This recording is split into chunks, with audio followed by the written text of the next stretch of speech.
Hi കൂട്ടുകാരെ, നമസ്കാരം. പുതിയൊരു വീഡിയോയിലേക്ക് നിങ്ങളെവരെയും ഒരിക്കൽ കൂടി സ്വാഗതം ചെയ്തുകൊള്ളുന്നു. കുറച്ച് കട്ടിയുള്ള തൈരുണ്ടെങ്കിൽ ഇതേപോലെയുള്ള ഒരു കറി വളരെ പെട്ടെന്ന് നമുക്ക് ചെയ്തെടുക്കാൻ പറ്റും എന്ന് ഞാനൊന്ന് ഇവിടെ കാണിക്കാം. ഞാനിവിടെ ഒരു ചെറിയ കഷ്ണം ഇഞ്ചി, ഒരു 4 അല്ലി വെളുത്തുള്ളി എടുത്തുണ്ട്, ഒരു ചെറിയ സവാള, ഒരു പച്ചമുളക്, കുറച്ച് കറിവേപ്പില, ഇതെല്ലാം റെഡിയാക്കി എടുത്തിട്ടുണ്ട്, കട്ട് ചെയ്ത് റെഡിയാക്കി എടുത്തിട്ടുണ്ട്. അതുപോലെ തന്നെ ഒരു 3 വറ്റൽമുളകും കൂടിയും വേണം. ഇതെല്ലാം അങ്ങോട്ട് കട്ട് ചെയ്ത് റെഡിയാക്കിയിട്ട് അടുപ്പത്തേക്കൊരു ചട്ടി അങ്ങോട്ട് എടുത്ത് വെച്ചിട്ടുണ്ട്. ഇതിലേക്ക് കുറച്ച് വെളിച്ചെണ്ണ അങ്ങോട്ട് ഒഴിച്ചു കൊടുക്കണം.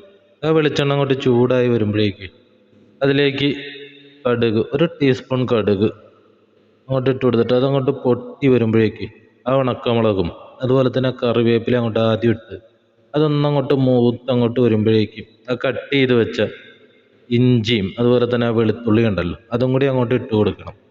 അത് നല്ലവണ്ണം അങ്ങോട്ടൊന്ന് വഴറ്റി അങ്ങോട്ട് എടുക്കണേ. അതങ്ങോട്ട് വഴറ്റി അങ്ങോട്ട് ഏകദേശം അങ്ങോട്ട് റെഡി ആയിട്ട് വരുമ്പോഴേക്കും നമുക്കതിലേക്ക് ആ കട്ട് ചെയ്ത് വെച്ച സവാളയും കൂടി അങ്ങോട്ട് ചേർത്ത് കൊടുക്കും. ഇതിലേക്ക് ആ സവാള മുഴുവനായിട്ട് അങ്ങോട്ട് ചേർത്ത് കൊടുത്തിട്ടേ ഇതിലേക്ക് പിന്നെ ആവശ്യത്തിനുള്ള ഉപ്പ് ചേർക്കണം. അപ്പോൾ ഉപ്പ് ചേർത്ത് അങ്ങോട്ട് ഇതൊന്ന് വഴറ്റി അങ്ങോട്ട് എടുക്കണേ.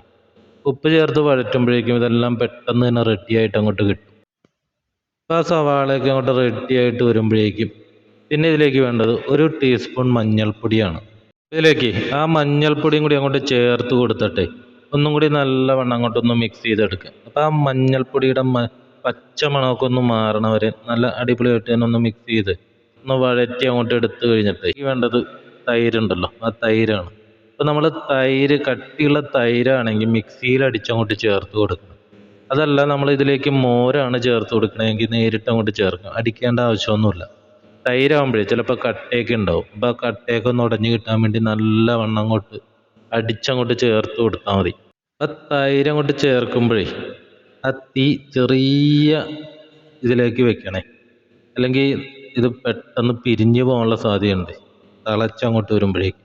ഇത് നല്ലവണ്ണം അങ്ങോട്ട് ഇന്ന് മിക്സ് ചെയ്തിട്ട് ഇതിലേക്ക് ആവശ്യത്തിന് ഉപ്പൊക്കെ ഉണ്ടോ എന്ന് നോക്കി ആവശ്യത്തിന് ഉപ്പൊക്കെ അങ്ങോട്ട് ചേർത്ത് കൊടുത്തു കഴിഞ്ഞാൽ നമ്മുടെ കറി ഇവിടെ റെഡിയാണ്. നല്ല അടിപൊളി മോര് കാച്ചിയത്. വളരെ പെട്ടെന്ന് തന്നെ നമുക്കിത് ചെയ്തെടുക്കാൻ പറ്റും. ഒരു നേരം കറിയൊന്നുമില്ലെങ്കിൽ ഇതേപോലെ കുറച്ച് മോരോ അല്ലെങ്കിൽ തൈരോ ഉണ്ടെങ്കിൽ കൂട്ടുകാരെ നിങ്ങളൊന്നും ഉണ്ടാക്കി നോക്കണേ. ഇഷ്ടപ്പെട്ട് കഴിഞ്ഞാൽ ലൈക്ക് അടിക്കാനും അതുപോലെ തന്നെ കമൻ്റ് അടിക്കാനും മറക്കരുതേ.